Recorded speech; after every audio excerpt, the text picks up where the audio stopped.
नमस्कार, मैं हूं हरीश कुमार प्रधान और मैं लाया हूं आपके लिए छत्तीसगढ़ राज्य ओपन स्कूल कक्षा 12वीं के ये वर्ष 2021 में आए हुए प्रश्नों के उत्तर है। तो आप इसे जरूर देखें क्योंकि ये आपकी परीक्षा में आ सकते हैं और इससे आप देख के समझ सकते हैं कि किस किस टाइप के प्रश्न आते हैं। तो आपके एग्जाम के लिए आपको बहुत बहुत शुभकामनाएं। नमस्कार। डियर फ्रेंड्स, आप देख रहे हैं सेट 1 का सॉल्यूशन, वो भी रसायन शास्त्र यानी केमिस्ट्री का।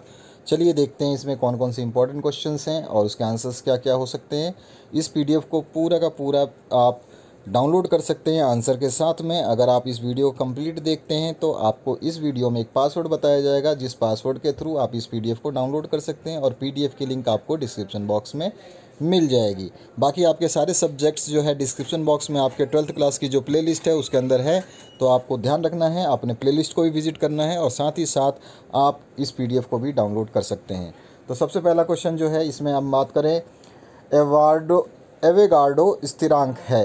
एवोगाड्रो है ये, तो एवोगाड्रो स्थिरांक जो होता है यानी कि उसकी वैल्यू क्या होती है, तो 6.022 × 10⁻23 जो है अणुमोल जो होती है। ठीक है, इसके बाद में अगर हम बात करें नेक्स्ट क्वेश्चन की, तो यहाँ पे देखिए सभी के आंसर्स लिखे गए हैं, तो आपको घबराने की ज़रूरत नहीं है। जैसे 4 ऑप्शंस हैं, तो इन चारों ऑप्शंस में से कौन सा ऑप्शन सही है, तो यहाँ पर आपको 6 ऑप्शंस जो है ये सही है, तो यहाँ पे दिया हुआ है उत्तर। इसी तरह से आपको सारे उत्तर मिलेंगे, बड़े छोटे क्वेश्चन सभी के। सेकंड क्वेश्चन है, सहसंयोजी यौगिक जल में प्राय घुलनशील होते हैं, अघुलनशील होते हैं, वियोजित होते हैं यानी विस्थापित हो जाते हैं और जल में अवघटित हो जाते हैं। इस किस टाइप के होते हैं, तो इसमें बी ऑप्शन करेक्ट है। जैसे अघुलनशील होते हैं यानी कि अनसोल्यूबल होते हैं। ठीक है, सहसंयोजी वाले।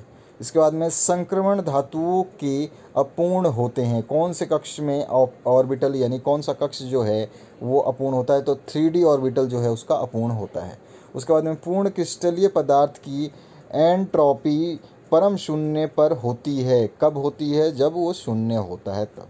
उसके बाद में नेक्स्ट क्वेश्चन जो है इसका 5वां क्वेश्चन, इसमें बात करें निष्क्रिय गैसों का अंतिम सदस्य कौन सा है, तो रेडान जो है ये अंतिम सदस्य है निष्क्रिय गैसों का।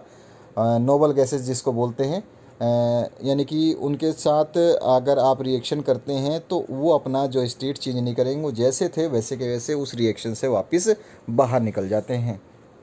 नोबल गैसेस बोलते हैं उनको। चलिए कोई नहीं, अगर हम बात करें Kp का मात्रक है, ये किसका मात्रक है ये आपको बताना है। तो बहुत अच्छा आपका जो क्वेश्चन पूछा है, Kp पूछ सकता है, कभी कभी Kc पूछ सकता है, तो इसका डी ऑप्शन करेक्ट हो जाएगा।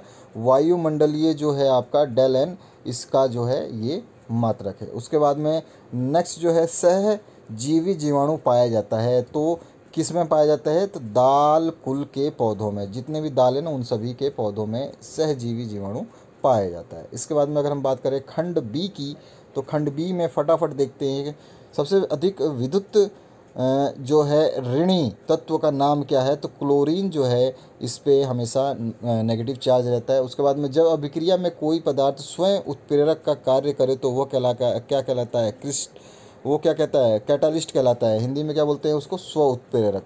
ठीक है, कैटालिस्ट यानी कि ये उत्प्रेरक यानी कि उस अभिक्रिया को तेज करने का काम करता है। जैसे नारद मुनि का आपने नाम सुना होगा सभी ने, तो नारद मुनि का क्या काम है, इधर की बात को उधर पहुंचाना, उधर की बात को उधर पहुंचाना, यानी कि इधर की खबर को उधर, और यानी कि वो खबर जब इधर से उधर करते हैं तो क्या होता है, आग लग जाती है।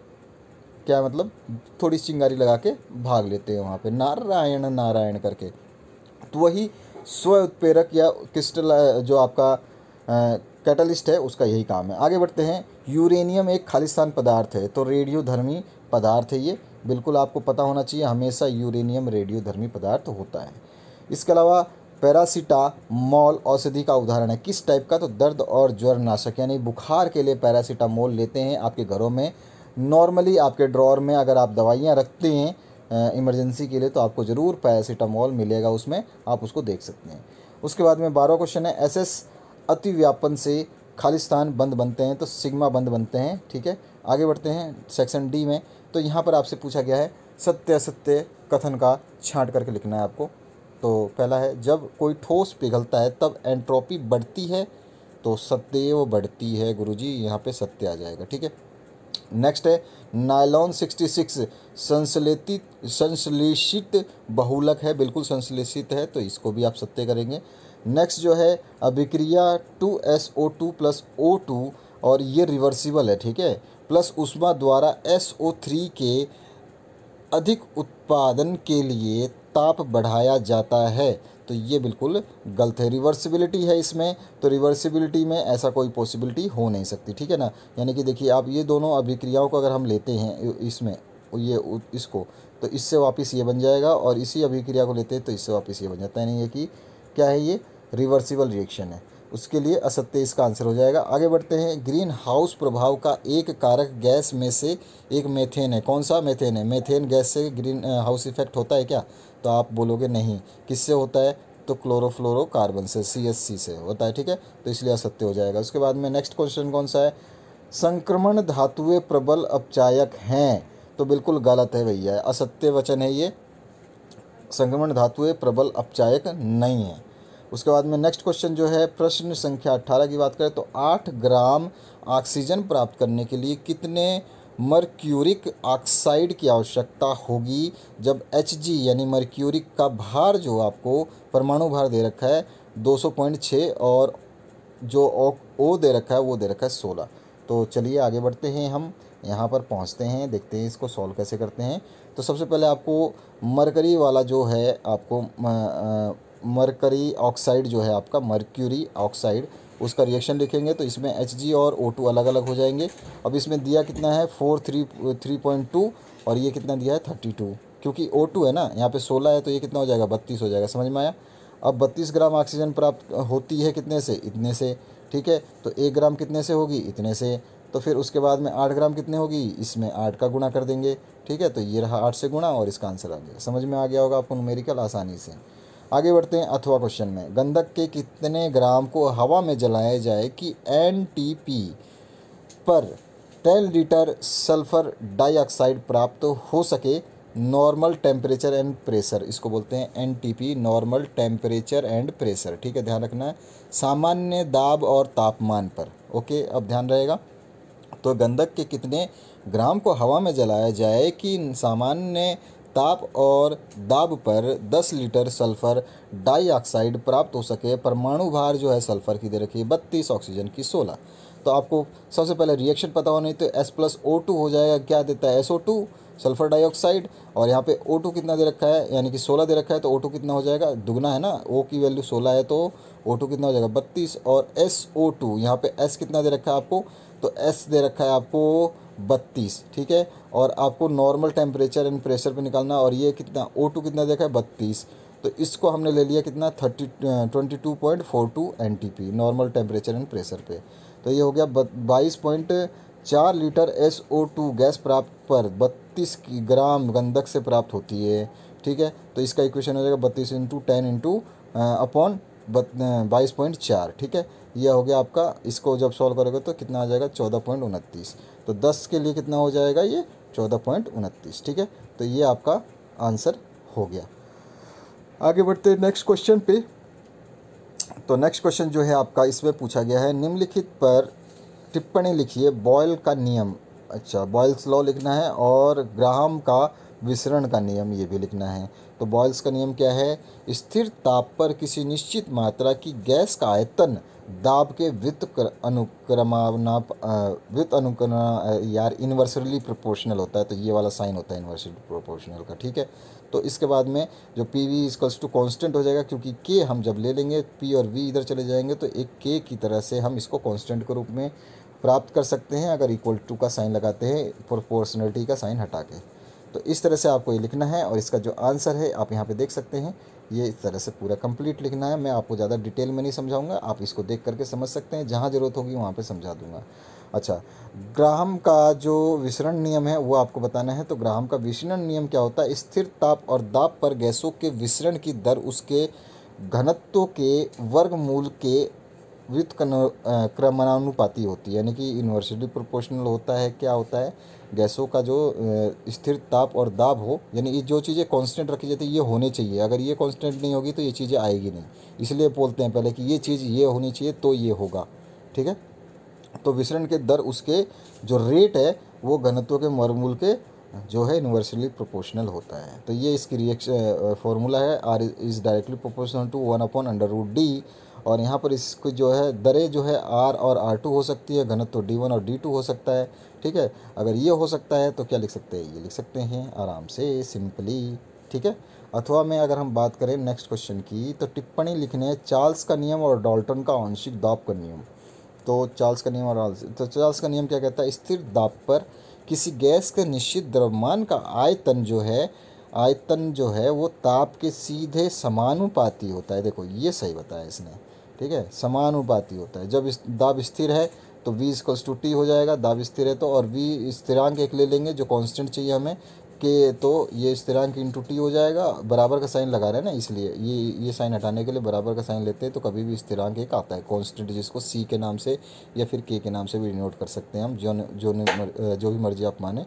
तो V/T = स्थिरांक यानी कांस्टेंट हो जाएगा, C हो जाएगा V/T।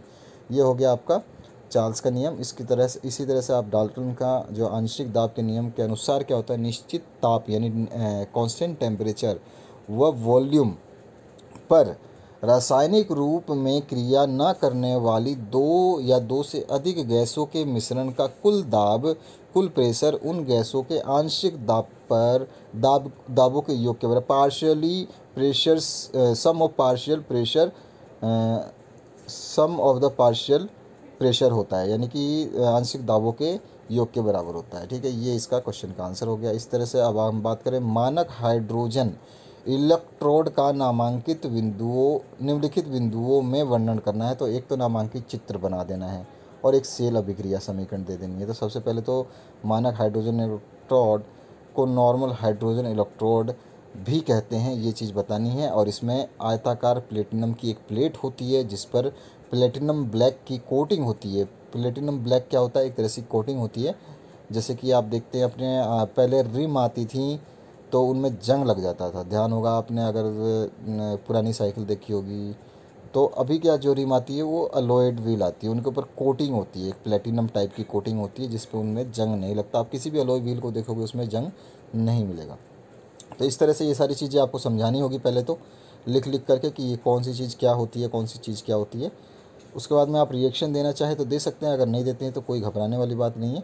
और नीचे जो है आपको इसका डायग्राम ज़रूर बनाना पड़ेगा। तो डायग्राम ये होती है जिसमें हम क्या करते हैं, ये एक आपका धातु रख दिया, ठीक है, और ये कि Hg है और मरकरी है इसमें, और वो ये वायुमंडलीय दाब जो है H2 गैस की है यहाँ पे, और HCl का 1 मोल जो है HCl विलियन है, और प्लेटिनम की प्लेट है यहाँ पे नीचे रखी हुई। ठीक है, तो ये मानक हाइड्रोजन के थ्रू होता है। तो यहाँ पर आपको ये वाली रिएक्शन लिखनी पड़ेगी। तो इसलिए ऊपर वाली रिएक्शन आप लिखना चाहें तो ज़रूर लिख दें। अगर नहीं लिखते हैं तो यहाँ पर ये इक्वेशंस जो लिखी गई हैं इनको ज़रूर आपको लिखना पड़ेगा, क्योंकि इस क्वेश्चन की डिमांड यही है।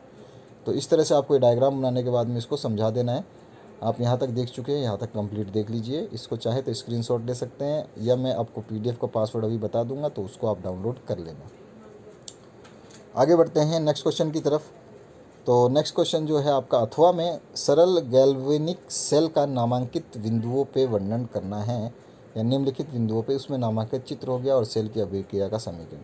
तो सबसे पहले तो आपको बता देना है, cell cathode, anode, zinc rod और कॉपर रोड है। इसके बीच में कौन कौन सी चीज़ें, हम ZnSO4 और CSO4 ये दोनों हम एक्वस सोल्यूशन ले रहे थे, यानी एक्वस मतलब पानी में घुला हुआ, और सांद्र KCl ले रहे हैं। ठीक है, पोटेशियम। अब इसके बाद में ये तो डायग्राम हो गया, इसमें ये इलेक्ट्रॉन किधर मूव कर रहे हैं और डायरेक्शन दिखा देंगे, इधर विद्युत धारा या गैल्वेनोमीटर आप दिखाना चाहें उसको दिखा देंगे।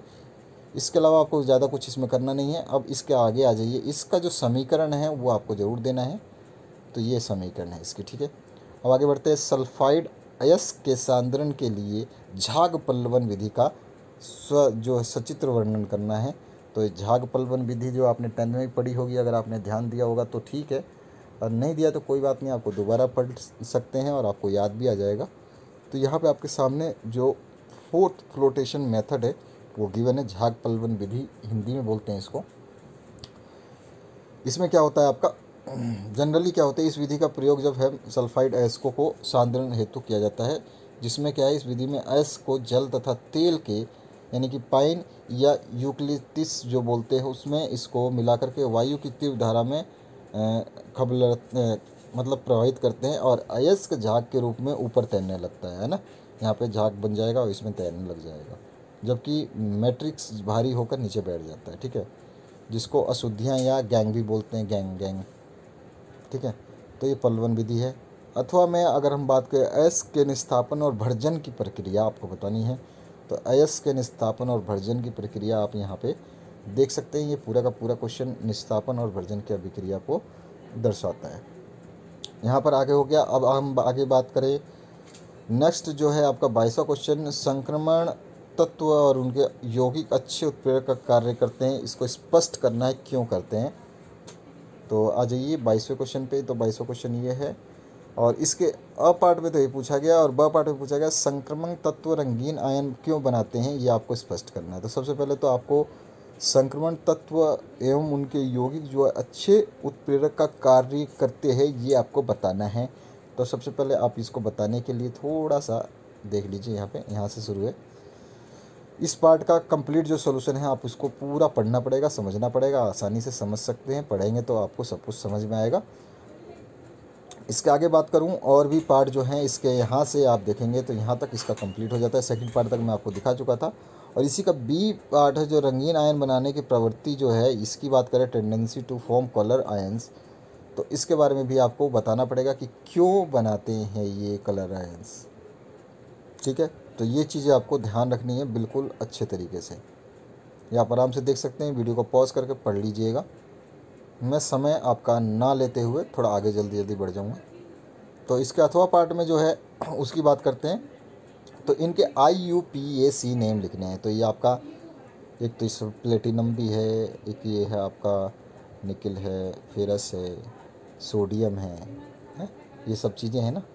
चलो कोई नहीं। तो सबसे पहले ए पार्ट की बात करें तो potassium hexa chloro Palatinate 4 ion बोलेंगे इसको।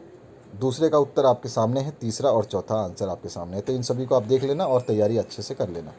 आगे बढ़ते हैं 23वें क्वेश्चन। अच्छा, IUPAC नेम लिखना बहुत आसान है। अगर आपको नहीं आता तो इसके लिए मैं एक वीडियो बना चुका हूँ, मैंने अपलोड नहीं किया, अपलोड कर दूंगा जल्द ही, और उसको फिर आप देख सकते हैं और उससे आप IUPAC नाम कैसे लिखते हैं आप आराम से बता सकते हैं।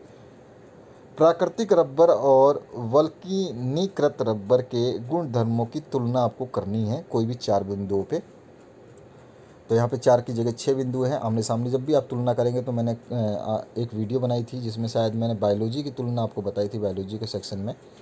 तो आमने सामने हमेशा तुलना करेंगे तो इससे क्या होता है, आपको लिखने में भी आसानी होगी और एग्जामिनर को पढ़ने में भी आसानी होगी और आपको नंबर फुल मिलने में भी आसानी होगी। अथवा में जो पार्ट है अम्लीय रंजक और क्षारीय रंजक में भी आपको अंतर लिखना है। तो यहाँ पे 4 अंतर उसके जो बताए गए हैं वो लिख दिए गए हैं। बहुत ही आसान से अंतर है। तो आप अगर एक बार पढ़ेंगे तो कंटेस्ट याद हो जाएगा आपको, 100% जो है आपको याद हो जाएगा, ना भूलने वाली स्थिति में पहुँच सकते हैं। कुछ बच्चों का थोड़ा सा एक मन में संशय चल रही थी कि एग्ज़ाम होंगे नहीं होंगे, ऐसा कुछ तो कमेंट आते रहते हैं और मैं उन कमेंट्स का रिप्लाई भी देता रहता हूं। तो आपको मैं बता दूं, अगर कोई बच्चा ये सोचता है कि एग्ज़ाम होंगे या नहीं होंगे तो वो बहुत बड़ा बेवकूफ़ है, क्योंकि आपके एग्ज़ाम अगर नहीं होते हैं तो परेशानी आपको ही है और आपका ही 1 साल जाएगा। अगर आपके एग्ज़ाम होते हैं तो सिंपली क्या है, बेस्ट होगा, क्योंकि आपने जो तैयारी करी है और आप जो तैयारी कर रहे हैं उससे आपको कुछ ना कुछ बेनिफिट मिलेगा ही मिलेगा, पास ज़रूर हो जाएंगे आप। तो पढ़ते रहिए और बढ़ते रहिए। आगे बढ़ता हूँ मैं 24वें क्वेश्चन पे। तो 24वां क्वेश्चन तो ऐसे आपने देख लिया होगा, कौन अधिक क्रियाशील है यह बताना है इसमें से। तो सबसे पहले तो इनके बारे में थोड़ा सा ज्ञान देना पड़ेगा आपको, उसके बाद में बता देना है कौन सा अधिक क्रियाशील है, स्पष्ट करना है ना। इसलिए अगर स्पष्ट नहीं करना होता तो सीधा सीधा बता देता कि ये क्रियाशील है और दूसरा क्रियाशील नहीं है, इस तरह से, सॉरी। अथवा में है फिनॉल अल्कोहल की तुलना में अम्लीय होता है, क्यों, स्पष्ट करना है आपको। तो ये आपको स्पष्ट करना है। तो सिंपली जो है डायग्राम बनाएंगे और डायग्राम के बाद में अम्लीय प्रकृति की व्याख्या जो है आप कर देंगे। बहुत ही सिंपल है ये क्वेश्चन और बच्चों को क्या लगता है कि बहुत ही हार्ड है, तो ऐसा कुछ नहीं है। आप इसको पढ़ेंगे तो आपको समझ में आ जाएगा। डायग्राम बहुत ही सिंपल होता है, सेम डायग्राम बनता है, बस किसी में दीवार इधर लगा देते हैं, कभी इधर लगा देंगे तो कभी इधर लगा देंगे। तो थोड़ा सा इसको समझ लेना है। आप अपनी ट्रिक यूज़ कर सकते हैं, मेरी अपनी ट्रिक है। तो उसके बाद में अगर हम बात करें नेक्स्ट जो ये यहाँ पर क्वेश्चन है, आयनन ऊर्जा से क्या अभिप्राय है, इसकी आवर्तिता लिख करके आयनन ऊर्जा को प्रभावित करने वाले 4 कारकों का वर्णन करना है। सबसे पहले तो आपको आयनन एनर्जी जो है बतानी है, ठीक है। उसके बाद में आवर्तिता जो है यानी कि फ्रीक्वेंसी से जो होती हैं उसको आपको बताना है। इसके बाद में वर्ग में जो होती है उसकी वो भी बता देना है। तो ये है आयनन ऊर्जा को प्रभावित करने वाले जो कारक हैं उनको भी ज्ञान दे देना है, और ये सब चीज़ें आप आराम से कर सकते हैं। तो इस तरह से आपको करना है, और आप मेरे हिसाब से आप ज़्यादा समझ चुके होंगे तो आप आसानी से इसको तैयार कर सकते हैं। अथवा पार्ट की बात करें तो इसमें इलेक्ट्रॉन बंधुता से आप क्या समझते हैं, इसकी आवर्तिता लिख करके इसको प्रभावित करने वाले 3 कारकों का वर्णन कीजिए। तो ये आपको सबसे पहले ये सारे सॉल्यूशन करना है। अब इसके बाद में अगर हम आगे देखें तो इस पूरा सॉल्यूशन को आप देख सकते हैं। मैं ज़्यादा आपका समय ना लेते हुए फटाफट दिखाऊंगा। तो इसके आगे और भी इसका पार्ट है जो यहाँ पे आप देख लीजिए। वीडियो को पॉज करिए और आराम से देख लीजिए, कोई दिक्कत नहीं आएगी आपको। इसके आगे का जो क्वेश्चन है उसको हम देखते हैं। प्रश्न संख्या ब जो पूछा गया था उसमें सर्वाधिक इलेक्ट्रॉन बंधुता किस तत्व की होती है। तो केवल इसमें क्वेश्चन पूछा है तत्व कौन सा है वो, तो हैलोजन जो है इसकी इलेक्ट्रॉन बंधुता सबसे ज़्यादा होती है। इसके आगे हम बात करें परासरण और परासरण दाब से आप क्या समझते हैं और समझाते हुए इसके कारण लिखना है। और किशमिश पानी में डालने पर फूल जाती है परंतु अंगूर को चीनी के गाढ़े घोल में डालने पर वो सिकुड़ जाता है, ऐसा क्यों। तो ये चीज़ आपको बतानी है। तो ये बहुत अच्छा क्वेश्चन है और इसको आप देख सकते हैं। यहाँ पर इसका ऑस्मोसिस जो प्रोसेस है वो कैसे होता है, परासरण दाब क्या होता है, ठीक है। तो ये चीज़ आपको समझनी है और इसको आपको एग्जामिनर को भी समझाना है। परासरण की घटना का प्रदर्शन जो है आप कर सकते हैं। तो यहाँ पर आप इस तरह का डायग्राम बनाएंगे।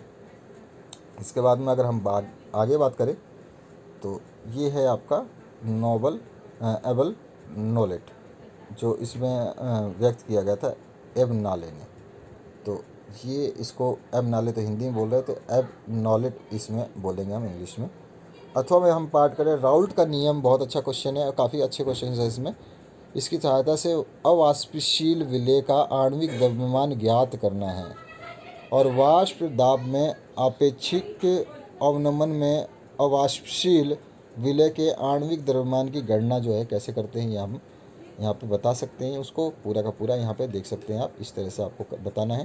पहले तो आप यहाँ से समझ लीजिए। पहला जो आप वीडियो को पॉज करिए और इसको आराम से एक बार पढ़िए, आपको समझ में आ जाएगा। इसकी क्वेश्चन नंबर 1 जो है यहाँ पर है। इसके आगे हम बात करते हैं इसके आगे कैसे सॉल्व करना है। तो यहाँ पर देखिए आप, इसके आगे जब इसको सॉल्व करेंगे तो इस तरह से आपको लिखना पड़ेगा, क्योंकि सारे के सारे इसमें एलसीएम और वो आपके मैथमेटिक्स है, तो आपको टेंशन लेने की ज़रूरत नहीं है। मैथ्स तो आपके पास है ही, तो आप आराम से देख सकते हैं। इक्वेशन नंबर 2 बना देंगे। इक्वेशन नंबर 1 और 2 से जो हम यहाँ पर क्या निकाल लेंगे, यहाँ मिसप्रिंट है तो इसको आप भूल जाएं, सॉल्व कर देंगे। इसमें क्या है, डिवाइड कर दिया है। उसके बाद में आप इसको इक्वेशन नंबर 3 दे सकते हैं और यहाँ पर आप बता सकते हैं कि इस इक्वेशन नंबर 3 जो है ये डिनोमिनेटर हर में उपेक्षा की जा सकती है। मतलब क्यों की जा सकती है ये हम प्रूव करने के लिए कर रहे हैं। और जो सूत्र है उसको लगा देंगे। देखिए जनरली क्या होता है कि इस टाइप के क्वेश्चंस बहुत ही रेयर आते हैं, लेकिन अगर आ जाए तो आप थोड़ा सा एक बार ज़रूर पढ़ें। इसके या ऑप्शन में जो उपरोक्त में आपका उपरोक्त समीकरण जो है क्या बताती है आपको स्पष्ट होता है। यदि WB ग्राम अवाष्पशील विलेय को WA ग्राम विलयन में विलय करते हैं तो शुद्ध विलायक का वाष्प दबाव PA0 जो है एवं विलयन का दाब जो PA है, तो इसके प्रयोगात्मक रूप से मानकर विलय का अणुभार जो MB है ज्ञात कर सकते हैं, जबकि विलायक का आणविक द्रव्यमान M में ज्ञात हो। जब आपको ये ज्ञात हो तो वो MB ज्ञात कर सकते हैं, यानी कि M में ज्ञात हो तो MB ज्ञात कर सकते हैं, MB ज्ञात हो तो M में ज्ञात कर सकते हैं। वो सिंपल सी बात है। X पता हो तो Y निकाल देते हैं, Y पता हो तो X निकाल देंगे।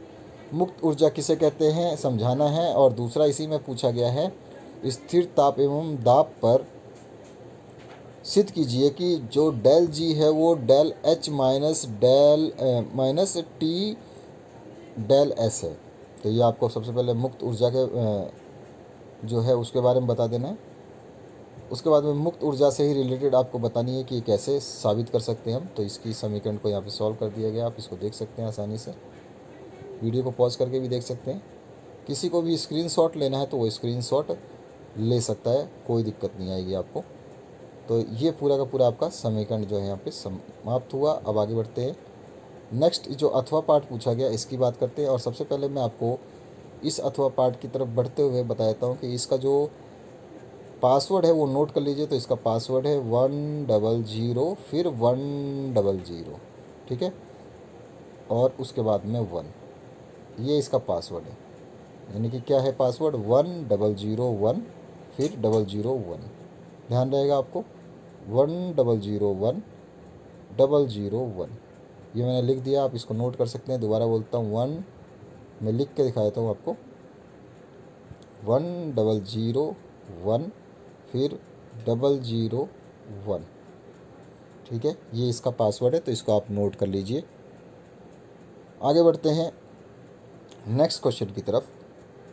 तो इस क्वेश्चन के आधे पार्ट बी पार्ट की तरफ, तो ये है इसका बी पार्ट, आप यहाँ पे देख सकते हैं। इसमें आपका जो PV = nRT जो आपका है उसके हिसाब से इसको प्रूव कर दिया।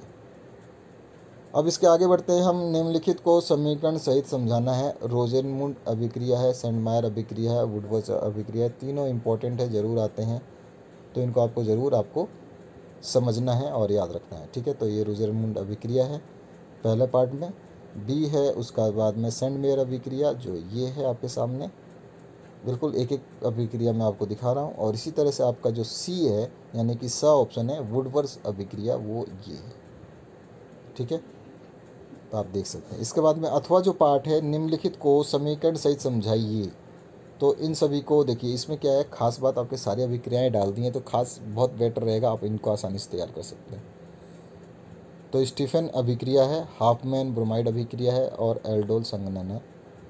तो सबसे पहले स्टीफन की अभिक्रिया देखते हैं। तो ये स्टीफन की है, ज़्यादा बड़े बड़े अभिक्रियाएँ नहीं हैं। उसके बाद में हाफमैन की जो अभिक्रिया है वो ये है, इसको कंप्लीट देख लेते हैं। तो इस अभिक्रिया के आगे के चरम बिंदुआं जो हैं उनको भी आपको नोट डाउन करके रखना है। काफ़ी लंबी है, थोड़ी सी ये थोड़ी सी परेशानी में डाल देती है, लेकिन आपको याद तो करना होगा अगर एग्ज़ाम में अच्छे नंबर लाने हैं या पास भी होना है तो भी। इसके बाद में एल्डोल संघनन जो है वो क्या है, कंडेंसेशन आपको बताना है। आपको पता है कंडेंसेशन क्या होता है, फिर भी आपको एक बार पढ़ने के बाद में क्लियर हो जाएगा। तो ये एल्डोल संघनन जो है ये आपको बताना है, इसमें आपका ये आंसर हो जाएगा। वायु प्रदूषण क्या है, वायु प्रदूषण के कोई 5 दुष्प्रभाव आपको लिखने हैं। अच्छा इंपॉर्टेंट क्वेश्चन है और इजी क्वेश्चन है जो आप बचपन से पढ़ते आ रहे हैं, तो आपको ज़्यादा दिक्कत नहीं होगी इस चीज़ों को तैयार करने में। तो यहाँ पर वायु प्रदूषण के स्रोत क्या है, तो आपको पता ही है प्राकृतिक स्रोत में क्या आता है, नेचुरल रिसोर्सेज और मानव क्रिएटेड यानी मैन मेड कॉजेज जो है वो है। यहाँ पे मोटर गाड़ियाँ है, सल्फर डाइऑक्साइड जो आपके श्वसन नली में जाकर के क्या क्या करती है, ये सब दुनिया भर की चीज़ें हैं, इसमें आप लिख सकते हैं। और अपनी मर्जी से भी बहुत सारी कहानियाँ बता सकते हैं। अथवा में है वायु प्रदूषण नियंत्रण के कोई 6 उपाय आपको लिखने हैं। तो बहुत सारे हैं, वैज्ञानिक ने तो बहुत सारे कंट्रोल करने के लिए दिए हैं। तो सबसे पहला तो आपको घटक क्या लिख देना है कि वायु प्रदूषण को हम सीधे सिंपल तरीके से रोक सकते हैं कि जब हम पेड़ से अधिक पेड़ लगाएं और वनों की कटाई को रोकें। दूसरी चीज़ जो है, हम बैटरी से उपयोग होने वाले वाहनों को या CNG से उपयोग होने वाले वाहनों को चलाएं। पेट्रोल और डीजल की जो आवश्यकता है उसको बिल्कुल बंद कर दें। जो भी हम पावर यूज़ करते हैं वो कोशिश करें कि विंड एनर्जी से प्राप्त करें। ये सब चीज़ें हैं। तो और अपनी मर्ज़ी से आपको और कुछ भी समझ में आता है वो लिख सकते हैं। बाकी आपके सामने यहाँ लिखा हुआ है, तो इसमें से काफ़ी चीज़ें जो है आप याद करके बता सकते हैं। तो मेरे हिसाब से ये वीडियो आपको काफ़ी अच्छा लगा होगा और काफ़ी मददफुल रहेगा। PDF का पासवर्ड मैंने आपको बता दिया था, तो उसको नोट कर लिया होगा आपने। और इस PDF को आप डिस्क्रिप्शन बॉक्स से डाउनलोड कर सकते हैं। आपके सभी विषय, जैसे मैंने बताया कि 12th क्लास के जितने भी विषय हैं उनके मॉडल सेट्स जो हैं वहाँ पे मिल जाएंगे आपको डिस्क्रिप्शन बॉक्स में। 12th क्लास की जो प्ले लिस्ट है उसमें विजिट करिए, और कोई भी डाउट होता है तो कमेंट सेक्शन में कमेंट करिए, हम रिप्लाई ज़रूर करेंगे। और PDF का पासवर्ड आपको वीडियो में बताया गया है, क्योंकि हर बार हम जितने भी वीडियो बनाते हैं उसमें एक PDF का पासवर्ड रहता है। तो ये बता पाना मुश्किल होता है कि कौन से वीडियो में कौन सा पासवर्ड है। तो आप देखते हैं तो वीडियो कंप्लीट देखें, 10-15 मिनट आपका जो वेस्ट होता है वो वेस्ट ना हो करके।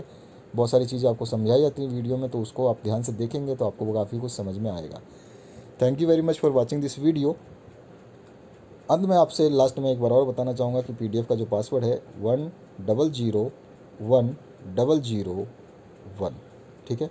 ध्यान रखना है आपको, 1001 फिर 001 यह पासवर्ड है। Thank you very much for watching this video.